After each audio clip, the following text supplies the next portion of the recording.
තෙරුවන් සරණයි සත්පුරුෂ කරුණාවන්ත පින්වතුනි. අද පින්වන්ත ඔය ඇත්තන්ට මෛත්‍රී භාවනා කමඨහන් වඩන ආකාරය කියලා දෙන්නටයි ආරම්භ කරන්නේ. එහි පළවෙනි පියවරයි ඔය ඇත්තන්ට කියා දෙන්නට බලාපොරොත්තු වෙන්නේ.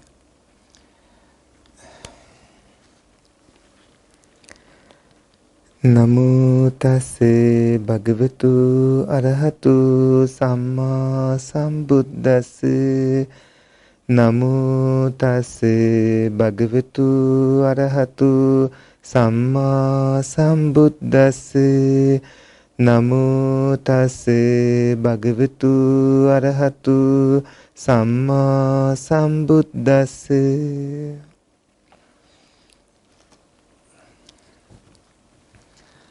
කරුණාවන්ත ගුණබර සත්පුරුෂ පින්වතුනි, පින්වත් ඔය ඇත්තන්ට අපි පූර්ව කෘත්‍යයන් ගැන කියා දුන්නා. ඒ වගේම භාවනා පිළිබඳව යම් හැඳින්වීමකුත් කළා.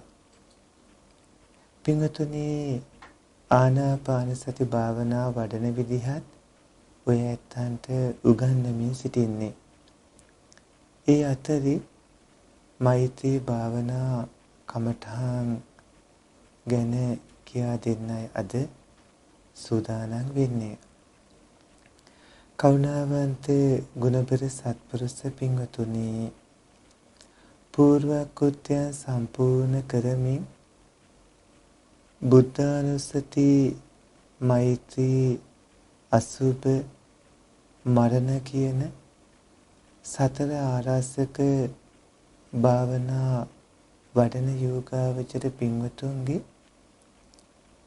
චිත්ත සංතතියේ ඒ භාවනා කුසලයන් දියුණු වෙනකොට පවතින අකුසලයන් යටපත් වෙමින් සිත බලවත් වෙමින් දියුණු වෙවි බොහෝ යහපත් විපාක තත්ත්වයන් ලබා දෙනවා. පින්වතුනි, බුද්ධානුස්සති භාවනාවන් වඩලා පුරුදු පුහුණු කරන ඇත්තෝ මෛත්‍රී භාවනාත් වඩමින් පුරුදු පුහුණු කරමින් දියුණු වෙන්නට ඕනේ. අසුභ භාවනා, මානානුස්සති භාවනාත් වඩමින් පුරුදු පුහුණු වෙන්නට ඕනේ. එතකොට ඒ උදවියට කිසිදු අපහසුතාවයකින් තොරව ධාන සියල්ලම උපදවා ගන්න පුළුවන්. ආනාපාන සති වගේ භාවනා වඩන්න පුළුවන්. ඒ වගේම ඒ ඇත්තන්ට විදර්ශනා භාවනාවට යොමු වෙලා පින්වත්නි, සසර දුක් නසා සසරින් එතරව නිවන් දකින ගමනේ සියලු කටයුතු සිදු කර ගන්නට පුළුවන්. මෛත්‍රී භාවනාව ගැන කියද්දී ව්‍යාපාදස්ස පහනාය මෙත්තා භාවීතබ්බා කියලා සඳහන් වෙන්නේ. ඒ තමයි පින්වත්නි, මූල කමඨහන් මෙනෙහි කරන යෝගාවචරයන්ගේ හිතවල තියෙන ව්‍යාපාදය නැති කරන්නට ඒ ඇත්තෝ මෛත්‍රී භාවනා වඩන්නට ඕනේ. පින්වත්නි, ද්වේෂය සිත්වල පැවතීම අතිශයින්ම පීඩාකාරී ස්වභාවයක්. ඒ සියලු භාවනා මාර්ගයට දැඩිසේ බලපෑම් කරනවා, බාධා ඇති කරනවා. සාමාන්‍ය ජීවිතයටත් එහෙමයි. කේන්ති යන්නේ නැති විදිහට ද්වේෂය සම්පූර්ණයෙන්ම දුරු කර ගන්න පුළුවන් විදිහට කටයුතු කර ගන්න ඕනේ. ද්වේෂය නැති කර ගන්න පුළුවන් වෙන්නේ පින්වතුනි මෛත්‍රී භාවනා වැඩුවොත්. මෛත්‍රී කියලා කියන්නේ ද්වේෂයට විරුද්ධ වුණු, ද්වේෂයෙන් හින්දා සිතේ හටගන්න දාහය නැති කරමින්, හිතේ තෙත් බව ඇති කරමින් උපදින සිටිවිල්ලට නමක්. සාමාන්‍ය ජීවිතයේදී ද්වේෂය, කෝපය, තරහව, වෛරය ආදී නම් වලින් කියන ඒ ද්වේෂ චෛතසිකය ඔබේ චිත්තසංතතියේ පවතිද්දී ඔබට එයින් දැඩි දාහයක් පීඩාවක් ඇති වෙනවා. ඒ දාහය පීඩාව වෙහෙස නැති කරමින් සිතෙහි තෙත් බව ඇති කරමින් උපදින සිතවිල්ල තමයි පින්වතුනි මෛත්‍රිය කියන්නේ.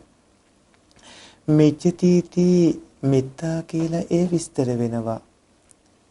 පින්වත්නි සිතෙහි පවතින මෘදු බව, සිනිඳු බව මෛත්‍රියයි. අදෝස චෛතසිකය යෙදුණු සිත දියුණු තත්ත්වයට පත්වුණු හිතක්. නිතරම චිත්තසංතතිය තුල අදෝස චෛතසිකයේ යෙදෙනවා නම් පින්වතුනි ඒ කුසල් හේතුවක් ඇතිව යෙදෙන කුසල සිතක්.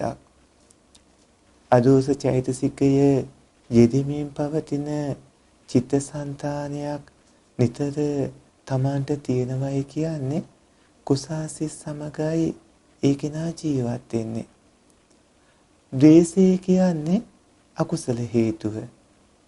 ඒ අකුසල සිත් සමග ජීවත් වෙනකොට එයින් ලැබෙන විපාක බොහොම නරක කරකස කටුක විපාක ලබා දෙන්නේ.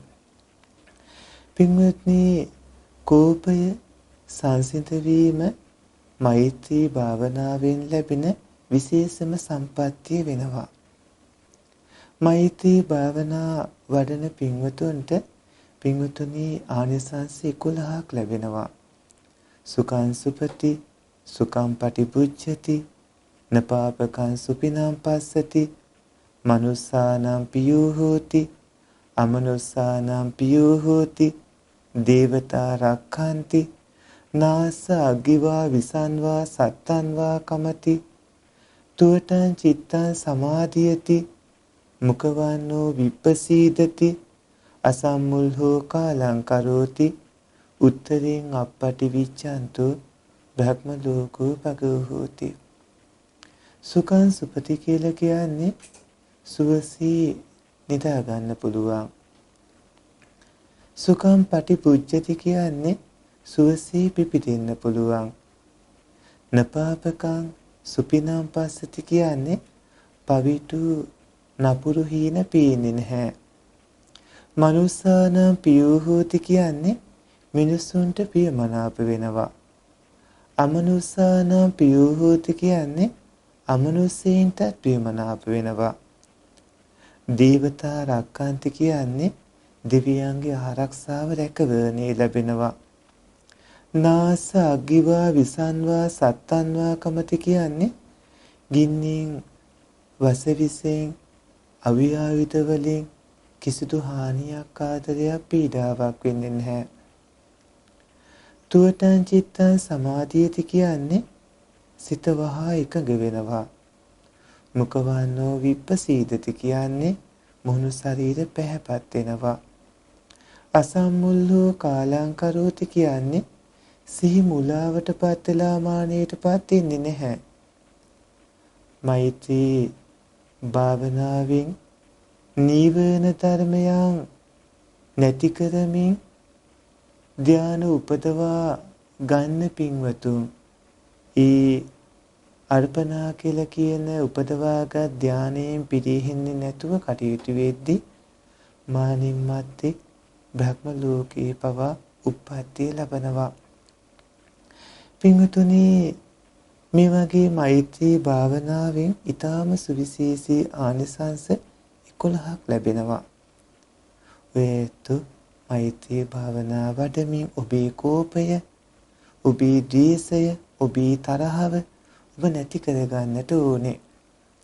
මෛත්‍රී හිත භාවනා කිරීම විදිහට දියුණු කරනකොට පංච නීවරණයන්ගෙන් සිත මිදීමක් වෙනවා නම් ඒකට කියන්නේ චේතෝ විමුක්තිය කියලයි.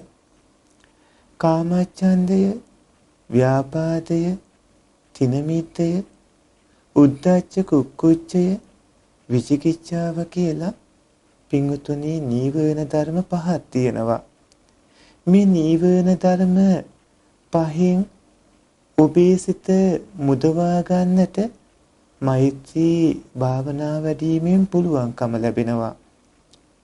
මේ නීවරණ ධර්ම පහෙන් ඔබේ සිත මුදවා ගන්න අවස්ථාව මෛත්‍රී භාවනාවේ චේතෝ විමුක්තිය කියලා කියන්නේ. පින්වත්නි, ඒ තමයි ධාන අවස්ථාව. ඒ කියන්නේ අර්පණා තත්ත්වයටපත් වීම, ධාන උපදවා ගැනීම. ඒ ධානලාභී උත්තමයා මේ මනුස්ස භූමියේදී පින්වත්නි රහත් නොවුනොත් ඒ කෙනා අනිවාර්යයෙන්ම බ්‍රහ්ම ලෝකයේ උප්පත්තිය ලබනවා. පින්වත්නි, මෛත්‍රී භාවනාව පටන් ගන්නට කලින් ඔයත් දේසේ ආදීනව ඒ වගේම ඉවසීමේ ආනිසංස දැක්වෙන කරුණු දැන ඉගෙනගෙන ඉන්නට ඕනේ. පින්වතුනි, මෛත්‍රියෙන් දේසේ දුරු කරලා ඉවසීම දියුණු කරනවා. ඒ කියන්නේ සාන්තිය ඇති කරවනවා. සාන්තිවාදී ජාතකය, ඒ වගේම තවත් බොහෝ ජාතක කතා, සම්බුදු මෙහෙණියන් වහන්සේගේ ඉවසීම, මහරහතන් වහන්සේලාගේ ඉවසීම, සරියුත් මහරහතන් වහන්සේ ඉවසීම පිළිබඳව දේශනා කළ කරුණු, මේ ආදී විදිහට ඔයත් මෛත්‍රී භාවනාව පටන් ගන්න කලින් දේසේ ආදීනව සඳහන් වන චෛත කතා, ජාතක කතා ආදී කියවමින් ඉවසීමේ වටිනාකම දැක්වෙන කරුණු දැනීගෙනගෙන පින්වතුනි, ඔබ යම් සුවදායී අවබෝධයක් ඇතිව කටයුතු කරගන්නට ඕනේ. ඒ ඔබේ භාවනා කටයුත්ත දියුණු වෙන්නට උපකාරී වෙනවා. දේශයෙන් දූෂිත වුණු, කිලිටි වුණු පුද්ගලයා දේශයෙන් පීඩාවට පත් වෙන්නේ ඒ අයගේ කවදාවත් පරාර්ථයක් බලාපොරොත්තු වෙන්න බෑ. ආත්මාර්ථයක් බලාපොරොත්තු වෙන්නත් බෑ. ආත්මාර්ථයයි පරාර්ථයයි කියන දෙකම මේ දේශයෙන් පීඩාවට පත්වෙන පුද්ගලයාගේ නැති වෙලා යනවා. තමන්ට ප්‍රයෝජනයක් වෙන කාරණා වෙන්නේ නැහැ. දේශයෙන් නිතරම පීඩාවට පත්වන පුද්ගලයාගෙන් අනුන්ට ප්‍රයෝජන වෙන කාරණාවක් වෙන්නේ නැහැ. දේශයෙන් නිතර පීඩාවට පත් වෙමින් ඉන්න පුද්ගලයෝ මානින් මත්තේ ඒකාන්තයෙන්ම සතර අපායේ යම් තැනක උප්පත්තිය ලබනවා. ජීවත් ඉන්නකොට ඒ ඇත්තන්ට නිරන්තරයෙන්ම දාහය, පීඩාව, අපහසුව, ගැටලු, ප්‍රශ්න මේ වගේ ඉවරයක් නැහැ. ඒ නිසා තමන්ගේ චිත්ත සංතතිය ද්වේෂයෙන් දූෂිත වන්න ඉඩ දෙන්නේ නැතුව, කිලිටි වන්න ඉඩ දෙන්නේ නැතුව, මෛත්‍රියෙන් පිරුණු සාන්තිය කියන ඉවසීම හොඳට දියුණු වුණු ප්‍රබල චිත්ත සංතතියක් බවට පත් කර ගන්නට ඕනේ. බණ පොතේ සඳහන් වෙනවා, කිපුණු පුද්ගලයා තුල කල යුතු දේවල්, නොකල යුතු දේවල් ගැන වැටහීමක් ඇති වෙන්නේ නැහැ. නිතර කේන්ති යන පුද්ගලයෝ කල යුතු දේ දන්නේත් නැහැ, නොකල යුතු දේවල් දන්නේත් නැහැ. ඔහු ධර්මයේ දන්නේත් නැහැ. පින්වත්නි, සබ්බපාපස්ස කියන ගාථාවේ ඒ ගාථා පිළේ ඔබට හම්බ වෙනවා පින්වත්නි උවාද පාතිමෝක්ෂේ කාන්ති පරමන් තපෝ තිතික්කා කියලා. ඉවසීම වන සාන්තිය උතුම් තපෝ ගුණයක් කියලා තමයි ඒ සඳහන් වෙන්නේ. ඒ වගේම ඉවසීම කියන්නේ මහා බලයක්, බලෑනියක්. පින්වත්නි, කාන්ති බලම් බලානිකං. ඉවසීම කියන්නේ මහා බලයක්. මහා බලයක් විතරක් නෙමෙයි, බලෑනියක්. පින්වන්ත ඔය ඇත්තන්ව කුසලයේ තුල ශක්තිමත් කරවන ඔබේ සියලුම කර්මයෝ කුසල කර්මයෝ බවට පත් කරවන මහ බල සම්පන්න කුසල බලහැනියක් තමයි ඉවසීම කියලා කියන්නේ. ඒ වගේම ඉවසීමට වඩා උතුම් ගුණයක් දකින්න හම්බ වෙන්නේ නැහැ. කන්ත්‍යා බියෝ නවිච්චති කියලා බුදු පියාණන් වහන්සේ දේශනා කළා. ඉවසීමට වඩා උතුම් ගුණයක් විද්‍යමාන වෙන්නේ නැහැ කියලා. පින්වත්නි ඔබ ද්වේෂේ ආදීනවත් ඒ වගේම සාන්තියේ කුසලානිසංස විපාකයොත් ජාතක කතාදිය කියවමින් රහතන් වහන්සේලාගේ චෛත කතාදිය කියවමින් දැනීගෙනගෙන කටයුතු කර ගන්නට ඕනේ. පින්වත්නි මෛත්‍රී භාවනා වඩනකොට ඔය ඇත්ත මෙන්න මේ විදිහටයි කටයුතු කරන්න ඕනේ.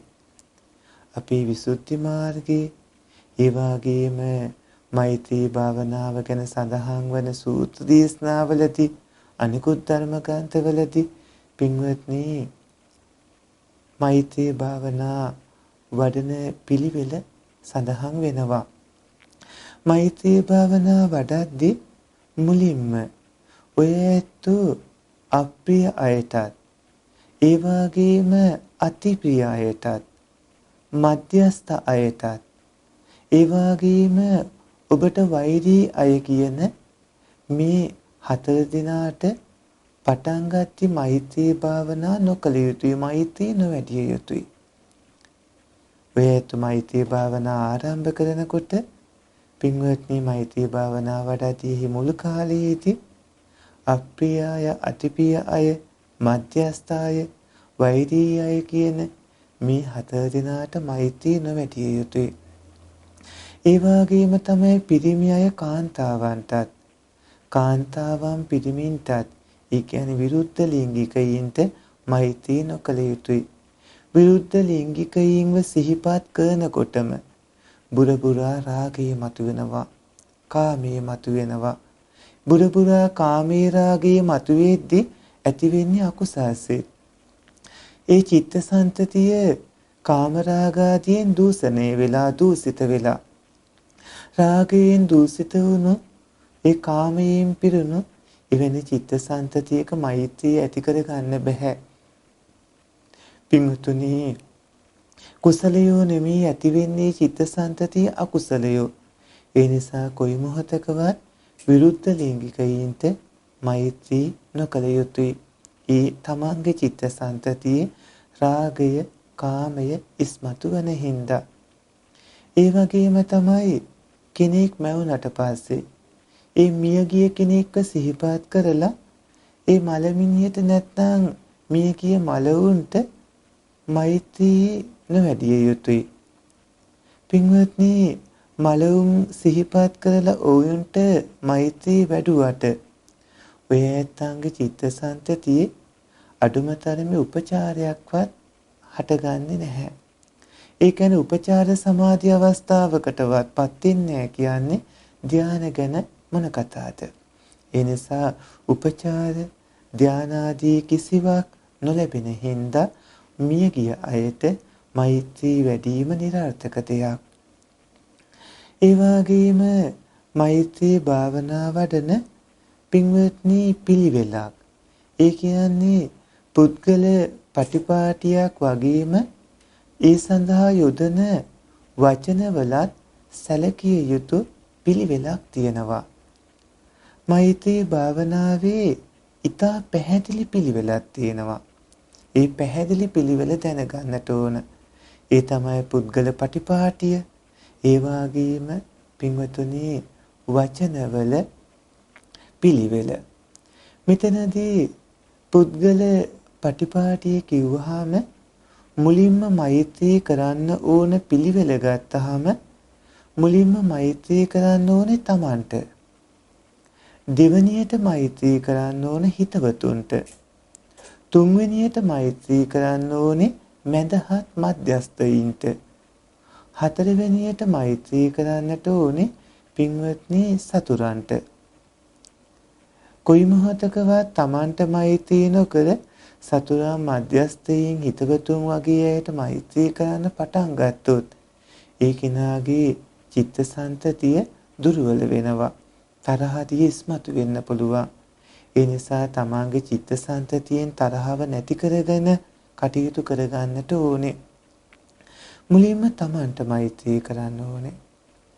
සියලුම සත්වයින් අරමුණු කරලා මෛත්‍රී භාවනා වඩන්න පුළුවන්කම ලැබෙන්නේ පින්වත්නි අර්පණා එහෙම නැත්නම් ධානවලට ලං වූ හිතක් තියෙන යෝගාවචරයින්ට පමණයි. විසුද්ධි මාර්ගයේ පිළිබඳ බොහෝ විස්තර සඳහන් වෙනවා. එතකොට සියලු සත්වයින්ට පින්වතුනි මෛත්‍රී කරන්නට පුළුවන් මට්ටමට පත්වන හිතක් Tamanට ඇති වෙන්නේ ධානවලට අර්පණා කියන්නේ ධානවලට ලං වූ සිතක් තියෙන යෝගාවචරයින්ට විතරයි. පින්වත්නි ඔයතු මෛත්‍රී අංග සම්පූර්ණ පාඩම කටපාඩම් කරගන්න. මෛත්‍රී භාවනා වඩන පින්වතුන්ට මුලින්ම ගුරුවරු කමඨහන කියලා දීලා කමඨහන උගන්වනවා. එතනදී මෛත්‍රී පාඩම කටපාඩම් කරගන්න. හැබැයි පාඩම කටපාඩම් කරගත්තා කියලා ඒක මිහිරියට සජ්ජායනා කරමින් කටයුතු කළාට පින්වත්නි භාවනාව සම්පූර්ණ වෙන්නේ නැහැ කියන එක තේරුම් ගන්නට ඕනේ. මෙතන මෛත්‍රී පාඩම කියලා කිව්වේ අහං අවීරෝ හෝමි අභ්‍යාපච්චෝ හෝමි අනීගෝ හෝමි සුඛියත්තානම් පරිහරාමි අහං විය මයිහං ආචර්ය උපජ්ජාය මාතා පිතරෝ හිත සත්තා මජ්ජතිග සත්තා වීරී සත්තා අවීරා හොන්තු අභ්‍යාපච්චා හොන්තු අනීගා හොන්තු සුඛියත්තානම් පරිහරන්තු දුක්ඛා මුංචන්තු යතාලද්ද සම්පatti තෝමා විගච්ඡන්තු කම්මස්සකා ඉමස්මින් විහාරේ ඉමස්මින් ගෝචරගාමේ ඉමස්මින් නගරේ ඉමස්මින් ලංකාදීපේ ඉමස්මින් ජම්බුදීපේ ඉමස්මින් චක්කවාලේ ඉස්සර ජනාසී මට්ටක දීවතා සබ්බී සත්තා අවීරා හොන්තු අභ්‍යාපජ්ජා හොන්තු අනීගා හොන්තු සුඛියත්තානම් පරිහරන්තු දුක්ඛා මුංචන්තු යතාලද්ද සම්පatti තෝමා විගච්ඡන්තු කම්මස්සකා ඒ වගේම පුරත්තිමාය දිසාය ආදී විදිහට පින්වතුනි ඔය ඇත්තන්ට ඒ කමඨහන කටපාඩම් කරගන්න වෙනවා මුලින්. ඒ කමඨහන කටපාඩම් කරලා එහි තේරුමත් පින්වත් ඔබ කටපාඩම් කරගන්නට ඕනේ. හැබැයි කටපාඩම් ගැනීම ඉදිරියට පියවරෙන් පියවර භාවනා වඩන්න ප්‍රයෝජනවත් වෙනවා. නමුත් පින්වතුනි ඒ මිහිරියට සජ්ජායනා කළා කියලා පින්වන්ත ඔය ඇත්තන්ට මෛත්‍රිය වැඩෙන්නේ නැහැ. මෙතනදී භාවනා කියන වචනය ගැන සඳහන් කිරීමක් කරන්නට ඕනේ. භාවනා කියන වචනයේට ඉපදවීම වැඩිම කියලා පින්වත්නි තේරුම් දෙකක් තියෙනවා. ඉපදවීම වැඩිම කියලා. එතනදී වැඩිම කියන්නේ දියුණු කිරීමට නමක්. මෛත්‍රී හිත පින්වත්නි දියුණු කිරීම මෛත්‍රී භාවනාවයි. එතකොට මෛත්‍රී භාවනා විදියට ඔය ඇත්තෝ මෛත්‍රී හිත දියුණු කරන්නට ඕනේ. පින්වත්නි එතනදී ඔය ඇත්තන්ගේ චිත්ත සංතතිය තුල ඇති වෙන්නේ අදෝස චෛතසිකයයි. ඒ අදෝස චෛතසිකය බලවත් තත්ත්වයට යෙදෙන සිතක් ඔබ දියුණු කරගන්නට ඕනේ. ඒ කියන්නේ අදෝස චෛතසිකය බලවත් යෙදෙන නිරන්තරයෙන්ම අදෝස චෛතසිකයේ යෙදෙමින් පවතින සෑම මොහොතකම චිත්තසංතතිය කුසල සිත්වලම යෙදෙන ආකාරයේ පින්වත්නි චිත්තසංතතියක් ඇතිවන විදිහට ඔබ තියුණු වෙන්නට ඕන. ඔබව තියුණු කර ගන්නට ඕනේ. මෛත්‍රී භාවනාවේ පින්වත්නි පළමු පියවර ගැන දැන් අද ඔය ඇත්තන්ට කියලා දෙමින් ඉන්නේ. ඒ පළමු පියවරේ කරුණු ටිකයි දැන් කියා දෙන්නේ. පින්වතුනි මෛත්‍රී භාවනා වඩන පින්වතුන් කලින් කිව්ව පූර්ව කෘත්‍යයන් සම්පූර්ණ කරගන්න ඕනේ. පූර්ව කෘත්‍යයන් වලදී මුලින්ම තෙරුවන් වන්දනා කරන්නට ඕනේ. දෙවනියට පින්වත්නි ආර්යෝපවාදාන්තරයන් වළක්වා ගැනීමෙන් සමා කරවා ගන්නට ඕනේ. තුන්වෙනියට ජීවිත පරිත්‍යාගය කරන්නට ඕනේ. හතරවෙනියට පින් දෙන්නට ඕනේ. පස්වෙනියට පින් අනුමෝදන් වෙන්නට ඕනේ. හයවෙනියට තමන් රකිමින් තියෙන්නේ පංචශීලේ නම් ආජීව අට්ටමක සීලේ නම් නවාංග සීලේ නම් උපෝසත අටසිල් නම් ගිහි දසසිල් නම් ඒ ගිහි තමන් රකින්න සීලේ ආවර්ජනා කරන්න ඕනේ. පැවිදි පින්වතුන් වහන්සේලා නම් සාමණේර නම් ඒ සාමණේර සීලේ උපසම්පදා නම් උපසම්පදා සීලේ දුතාංගත් රකින්නවා නම් ඒ දුතාංගයන් ආවර්ජනා කරන්නට ඕනේ. ආවර්ජනා කරමින් චිත්තසංතතිය මනවින් යෝග්‍ය තත්ත්වයට පත් කරගෙන තමන්ට අවවාද කරගන්නට ඕනේ. තමන්ට අවවාද කරමින් මේ කවුණු හත අවසන් කරලා ඊට පස්සේ ටික වේලාවක් අසුභ භාවනා වඩන්නට ඕනේ.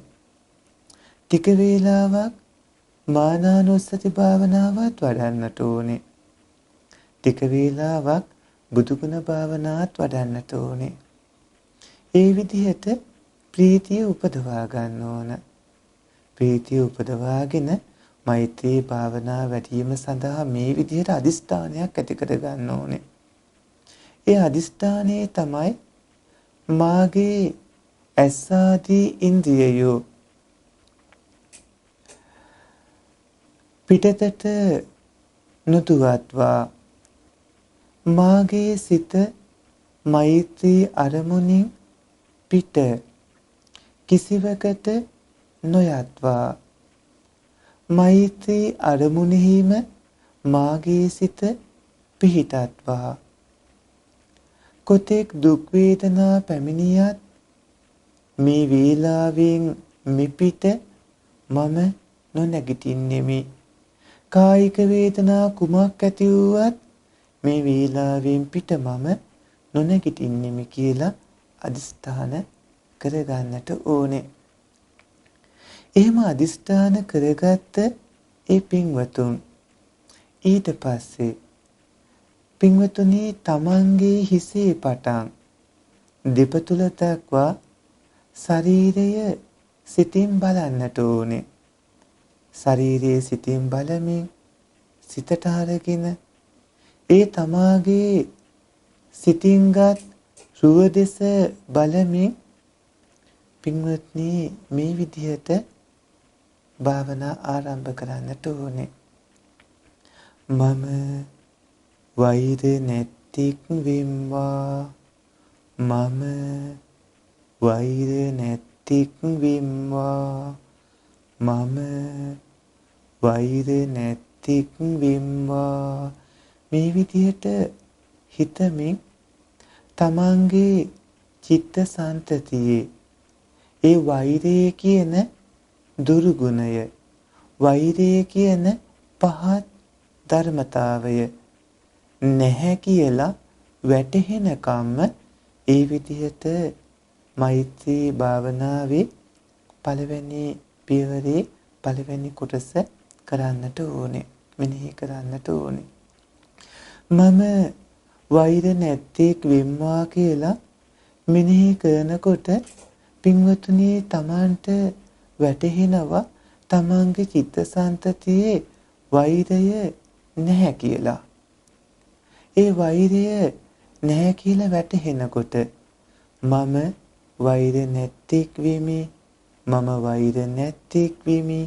මම වෛර නැත්තේක් වෙමි කියලා මෛත්‍රී ගුණේ තමාගේ සිතේ තදින් පිහිටි බව තමන්ට වැටහෙනකම් මෙනෙහි කරන්නට ඕනේ.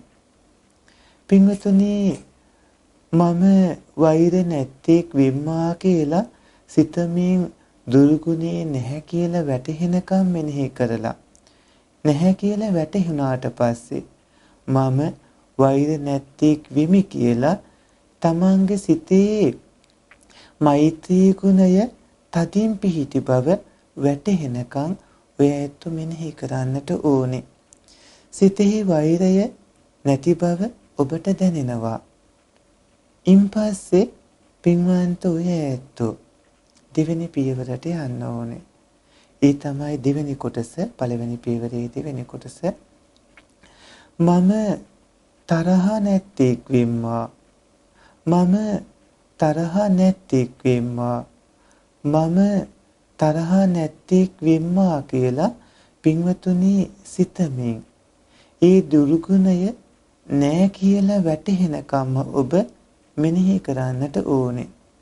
තරහව කියන දුර්ගුණය තමන්ගේ චිත්තසංතතිය නෑ කියලා වැටහුණාට පස්සේ මම තරහ නැත්තේක් වෙමි. මම තරහ නැත්තේක් වෙමි. මම තරහ නැත්තේක් වෙමි කියලා ඒ මෛත්‍රී ගුණය තමාගේ සිතේ තදින් පිහිටි බව තමන්ට වැටහෙනකම් මෙනෙහි කරන්නට ඕනේ. ඒ තරහව නැති බව දැන්නට පස්සේ ඊළඟට තුන්වෙනි කොටසට එන්නට ඕනේ. ඒ තමයි මම දුක් පීඩා නැත්තේක් වෙම්වා. මම දුක් පීඩා නැත්තේක් වෙම්වා. මම දුක් පීඩා නැත්තේක් වෙම්වා කියලා සිතමින් ඒ දුර්ගුණය නෑ කියලා වැටහෙනකම් මෙනෙහි කරන්නට ඕනේ. වැටහුණාට පස්සේ මම දුක් පීඩා නැත්තේක් වෙමි. මම දුක් පීඩා නැත්තේක් වෙමි. මම දුක් පීඩා නැත්තේක් වෙමි කියලා මෛත්‍රී ගුණය තමන්ගේ සිතේ තදින් පිහිටි බව තමන්ට වැටහෙනකම් මෙනෙහි කරන්නට ඕනේ. සිතේ වෛරය සිතේ දුක් පීඩා ඇති බව නෑ කියලා ඔබට දැනේ. ඊට පස්සේ පින්වතුනි හතරවෙනි කොටසට එන්නට ඕනේ. ඒ තමයි මම සුවපත් වෙම්මා. මම සුවපත් වෙම්මා. මම සුවපත් වෙම්මා කියලා ඔය ඇත්ත සිතමින් එම දුර්ගුණේ නෑ කියලා වැටහෙනකම් මෙනෙහි කරන්නට ඕනේ. වැටුණාට පස්සේ පින්වත්නි එහෙම ටික වේලාවක් මෙනෙහි කරනකොට ඔය ඇත්තන්ට දැනෙනවා මීට කලින් කවදාවත් නොලැබුණු ආකාරයේ මානසික සුවයක්. පින්වත් ඔය ඇත්තන්ට මේ පියවර 4 කරද්දී මම වෛර නැත්තේක් වෙම්වා. මම වෛර නැත්තේක් වෙමි. මම තරහ නැත්තේක් වෙම්වා. මම තරහ නැත්තේක් වෙමි. මම දුක් පීඩා නැත්තේක් වෙම්වා. මම දුක් පීඩා නැත්තේක් වෙමි. මම සුවපත් වෙම්වා කියලා භාවනා වඩද්දී මින් පෙර කවදාවත් නොලැබූ ආකාරයේ මානසික සුවයක් ඔබට ලැබෙනවා. ඒ මහා මානසික සුවය ඔය ඇත්තන්ට ලැබෙනවා. පින්වතුනි, ඒ මහා මානසික සුවය ඔය ඇත්තන්ට ලැබෙනකොට පින්වත් ඔය ඇත්තෝ ඒ සිතේ හටගත් ඒ වෛරය, තරාව ආදී ඒ නරක ගුණයන් මෛත්‍රී බලයෙන් නැති කරගත් නිසා ඊටාම සුවදායී මානසික සුවයක් ලබනවා. පින්වත්නි, තරහව නැති, ඒ වගේම දුක් පීඩා නැති, ඒ වගේම වෛරය නැති සුවපත් ස්වභාවයක් ඇති එවැනි තත්ත්වයක් ලැබූ පින්වත් ඔබට පින්වත්නි වචනයෙන් කියන්න බැරි තරම් සැහැල්ලුවක්, පහසුවක්, සුවයක් දැනෙනවා. මේ ලැබපු මානසික සුවය හිතවතාට ලැබෙන විදිහට ඉන්පස්සේ මෛත්‍රී හිත හසුරවන්නට ඕනේ. දැන් ඔය ඇත්ත ශක්තිමත් හිතමිතුරන්ටත් මෛත්‍රිය පතුරවන්න පුළුවන් විදිහට. දැන් පින්වන්ත ඔය ඇත්ත මම වෛර නැත්තේක් වෙම්වා, මම වෛර නැත්තේක් වෙමි. මම තරහ නැත්තේක් වෙම්වා, මම තරහ නැත්තේක් වෙමි. මම දුක් පීඩා නැත්තේක් වෙම්වා, මම දුක් පීඩා නැත්තේක් වෙමි. මම සුවපත් වෙම්වා කියලා මේ මහා මානසික සුවේ ලැබුවට පස්සේ ඔබ දැන් ශක්තිමත් පින්වතුනි ඔබේ හිත මිතුරන්ටත් මේ මෛත්‍රිය පතුරවන්න. දැන් ඔබ හිතවතෙක් අරමුණු කරගෙන මෛත්‍රියේ භාවනාව ඒ විදිහට පතුරවන්න කටයුතු කරන්න ඕනේ. හැබැයි කොයි වෙලාවකවත් පිරිමියයි කාන්තායත් කාන්තායේ පිරිමියයත් කියන විරුද්ධ ලිංගිකයින් අරමුණු කරන්න හොඳ නැහැ. පින්වත්නි ඔය ඇත්තන්ට මේ වගේ වෙලාවක බොහොම වටිනවා ආචාර්ය උපාධ්‍යායන් වහන්සේලා වගේ ප්‍රියමනාප බොහොම ගරු සම්භාවනීය උතුමන් අරමුණු කරන එක. ඒ වගේ ප්‍රියමනාප සම්භාවනීය හිතමිතුරු උතුමන් කල්යාණ මිත්‍රයින් කලණ මිතුරන් අරමුණු කරගෙන ඊළඟ පියවරට ඔබ යොමු වෙන්නට ඕනේ. මෛත්‍රී භාවනාවේ පළමු පියවරේ කොටස් 4යි අද පින්වන්ත ඔය ඇත්තන්ට කියලා දුන්නේ. හිතමිතුරන්ට මෛත්‍රිය පතුරවන ආකාරය වන දෙවන පියවරේ ඉඳලා ඊළඟ කරුණු පින්වත් ඔබට ලබන සතියේ මේ මොහොතේ කියා දෙන්නට බලාපොරොත්තු වෙනවා. සත්පුරුෂ කරුණාවන්ත ගුණපර පින්වතුනි භාවනා වඩන්න. ඒ සුවය අත්දකින්න. සසරින් එතර වෙන්න කටයුතු කරන්න. ඔබේ පිහිටට ඔබමයි ඉන්නේ. ඔබයි ඔබව ආරක්ෂා කරගන්නට ඕනේ. මේ ගුහුර කටුක සසරින් එතර වෙන්නට අදිෂ්ඨානශීලී වන්න. මේ ලබාගත් මනුස්ස ජීවිතයේ අපට යන්න දෙන්න එපා. මේ මනුස්ස ජීවිතයේදීම අදුමතරමේ සෝවාන් මාර්ගයටවත් පත්වන්නට උත්සාහවන්ත වෙන්න. අද මෛත්‍රී භාවනා ධර්මයන් වඩන ආකාරය කියා දුන්න පළවෙනි පාඩම මෙතකින් අවසන් කරනවා. ඔබ ජනිත කරගත් පුණ්‍ය ධර්මයෝ නමින් මියගිය ඥාතීනට අනුමෝදන් වේවායි කියලා සාදුනාදයක් පවත්වන්න. දෙවියන්ටත් මේ පින් අනුමෝදන් වේවායි කියලා සාදුනාදයක් පවත්වන්න. මේ පුණ්‍ය ධර්මයෝ සසර දුක් නැසා නිවන් දකින්නටම හේතු සම්පත්ම වේවායි කියලා සාදුනාදයක් පවත්වන්න. ආකාසට්ටා ච බුම්මට්ටා දීවානාගා මහිද්దికා පුඤ්ඤන්තං අනුමෝදිත්වා චිරන් රක්칸තු ත්වං සදා. තෙරුවන් සරණයි.